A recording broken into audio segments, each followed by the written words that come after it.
Hi there, I'm Julia Barnickle, and today I'd like to talk about finding ease in uncertain times. Just to give a bit of background about myself, at the age of 18 I had a bit of a meltdown. It was my final year at school and there was a lot of pressure to decide what I wanted to do with the rest of my life. And to be honest, I still don't know. But I've had a wonderful life so far. So I had a bit of a rough time for about 6 months. And at the end of that 6 months, I came to the conclusion that nothing in life is worth worrying about. And that's been my philosophy ever since. I'm now 63. I think I'm 63 anyway. Oh dear. So it's been my philosophy for 45 years and it works, it really does. I've had a wonderful life and hope to continue to have a wonderful life for as long as possible. And I have to say that my philosophy of not worrying about things has really helped me throughout my life, especially in the past 6 years where I've been living with terminal breast cancer. So I do know a bit about keeping calm and finding ease even in really difficult times. We're all in a very strange place at the moment. This is in March 2020, so in the UK for the past couple of days we've been advised, perhaps even told, to stay at home because of the outbreak of coronavirus, which is a pandemic. In the usual kind of British way, it's not kind of you must stay at home, it's we would advise you to stay at home for your own safety. Unfortunately, being that gentle hasn't helped in the past, but we shall see. Ironically, my husband and I, who are both high risk for different reasons, have self-isolated or quarantined or whatever you want to call it since January, since we first heard about the coronavirus in China, because it was pretty obvious even back then that it would become a global problem. Not anything to do with the Chinese, this is not blaming anyone. It started there, unfortunately.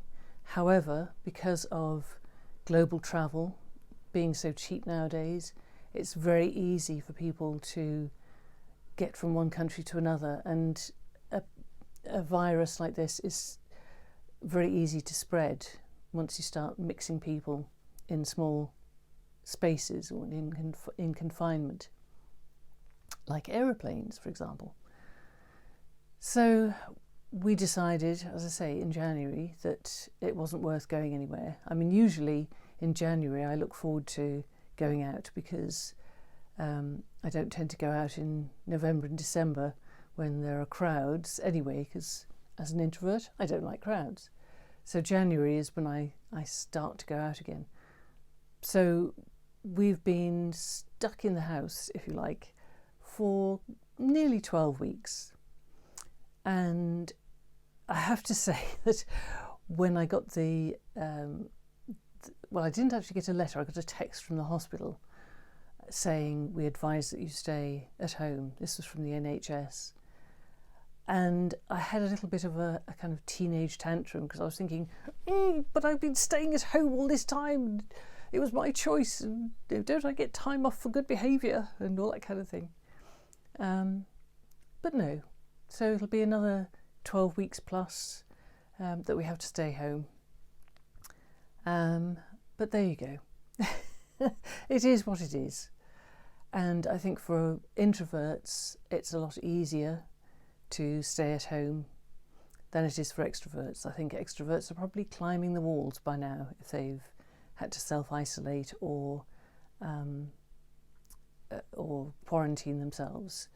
I'm saying they because I am mostly expecting to speak to introverts with this video rather than extroverts. But if you're an extrovert watching this, I'm really sorry. You will get through it. So, what is the main thing, or the main challenge to finding ease in a difficult time like this? I was having a conversation with a friend the other day, and she was saying that she tends to worry about things a lot. She has a lot of kind of what if questions. What if this happens? What if that happens? And I know that introverts generally tend to overthink. So I think it's quite easy to get into this kind of what if spiral, for want of a better word. Worrying about what might happen.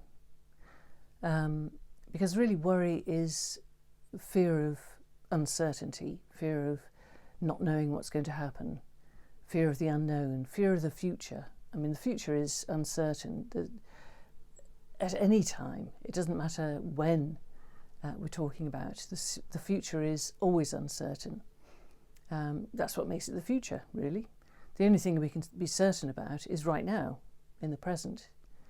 I mean, some people might say we can be certain about the past, but it depends on who's reporting it, really. As they say, history is always written by the winners. So, it's difficult to say. So the present is where you have certainty. So if you're looking for certainty, then I recommend focusing on the present moment. There's a book called The Art of Happiness by the Dalai Lama. And I read this about 12 years ago when I was first diagnosed with breast cancer. And one of the things that he says, which I thought was really useful, is, do you have a problem right now? And we might say, well, yes, we do, because we have to stay home and we can't work and there's no food available in the shops, and etc., etc., etc. So yes, that's all true. And do you have a problem right now? I'm sitting here, I'm lucky, it has to be said.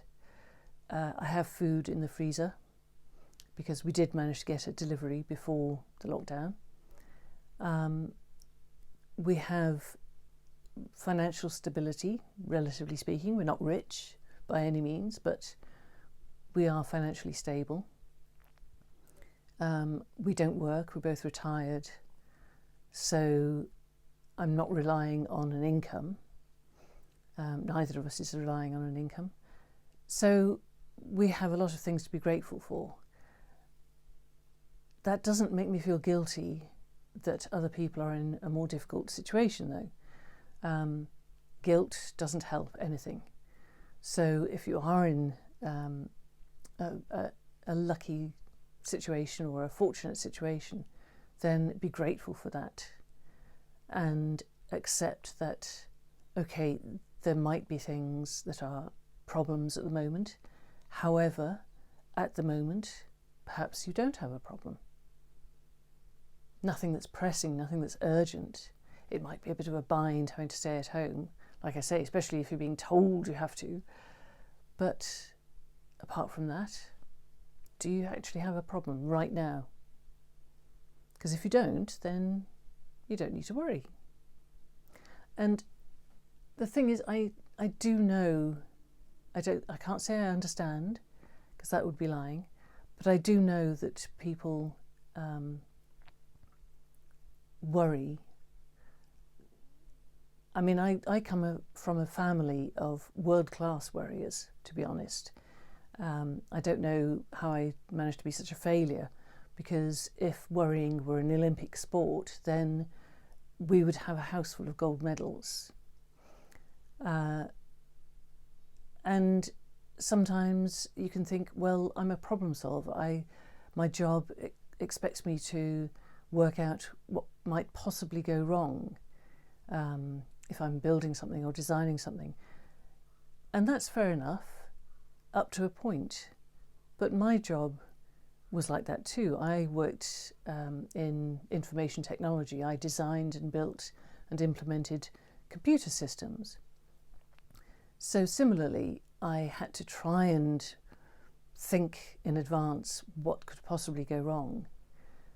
But the difference was that I always knew there would be something that I hadn't thought of and that I would have to deal with in the moment. And that's the thing. Yeah, no matter how much you think, what if, and you think of all the things that could possibly go wrong, there's going to be something that you're not expecting. So, in a way, a greater skill or a skill to develop is being able to solve problems in the moment when they happen, calmly. Although, having said that, I have to say in one job, I was blamed for being too calm. You know, I don't know whether people wanted me to run around like a headless chicken, but there you go, that's not me. I'm like a swan. You know, I look calm on the exterior, but down below I'm paddling like crazy. So you can tell I haven't planned this, by the way. I don't plan. And that's part of the thing. Ah, yes. It's reminded me, one of the big things that I've heard a lot of people say, because I used to go to support groups for women like me with terminal breast cancer. And one of the biggest problems was always, life hasn't turned out how I planned it or how I expected it. And again, I've never had any expectations or plans about my life. My motto really is taking life as it comes. I'm actually writing my memoirs, darling, on that topic, because I do just live in the present. I take each day as it comes, and each hour as it comes, each moment as it comes sometimes. I mean, living with terminal cancer, it's not the cancer that's the problem at the moment, because so far, touch wood, there's been no evidence of disease for nearly 2 years now. So, actually no, 18 months I think. But the chemotherapy that I have to be treated with makes me feel really, really tired. I mean, fatigued to the point of exhaustion at times. So I can only live from moment to moment. But that's okay, because I've had a lifetime of doing that. I have a lifetime's experience. And you have a lifetime's experience of a number of different things. They might not be the same things as me, they might be something else.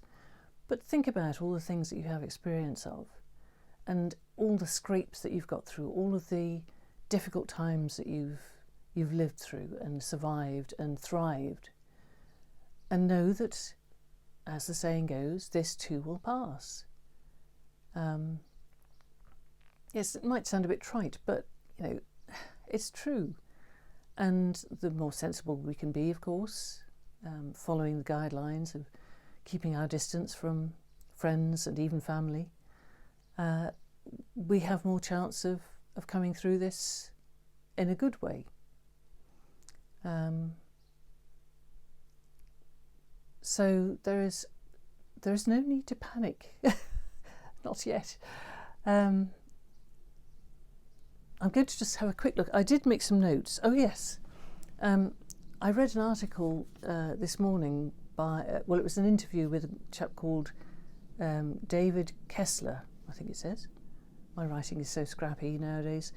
Who co-wrote a book with Elizabeth Kubler-Ross about grief. And he was saying that what we're feeling right now is grief. And I can understand that, because the shock of having to stay home, or the shock of what's going on in the world, the shock of not knowing what to do or how we might be affected personally, that's the initial thing that causes grief. And grief comes from all sorts of things. It's not just bereavement when a loved one dies. it's anything which is a change in life situation, like a job being made redundant, or being diagnosed with an illness, or anything that changes.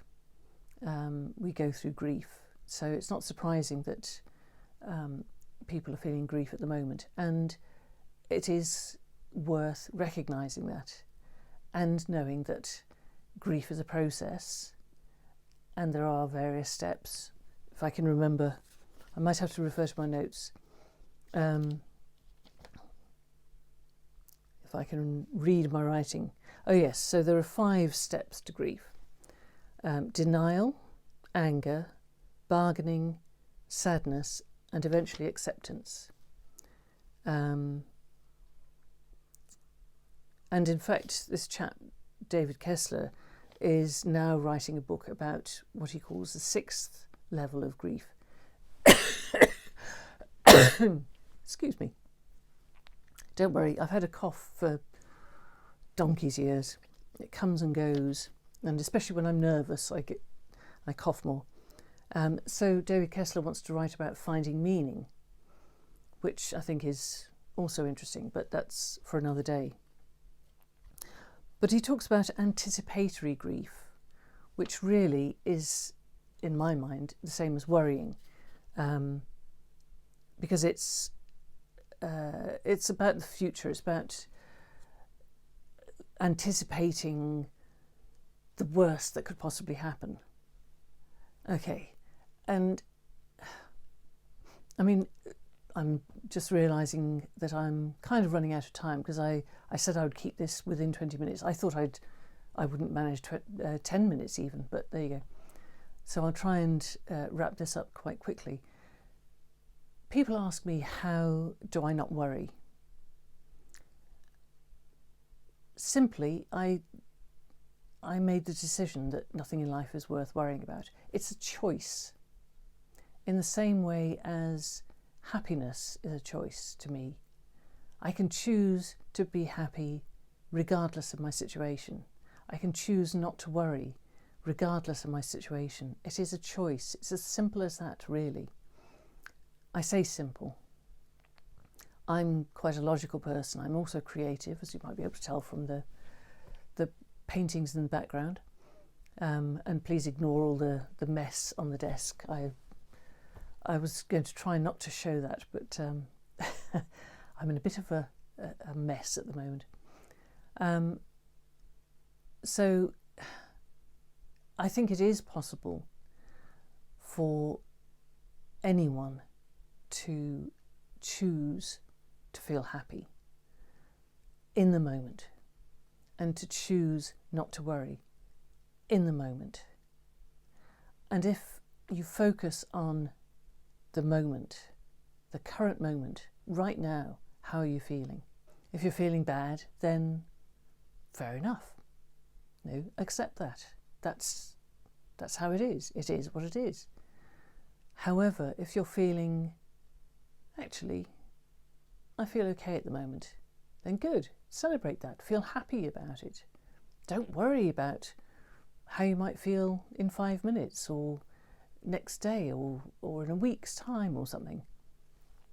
Because none of us knows what's going to happen in the future. I've run out of time, so I'm going to wind it up there. I hope this is helpful. I don't know whether it is, but hopefully there's something in there. I want to do more of these videos. I will do more of these videos, and I'll probably get better at them. I haven't done a to-camera video for many years now. I used to do them regularly, but I got out of the habit. I had other things on my mind. But I feel, especially at the moment, in this time of difficulty and uncertainty, I can help. Hopefully I can help. Anyway, take good care of yourself, and I hope to see you again soon. Okay, bye for now.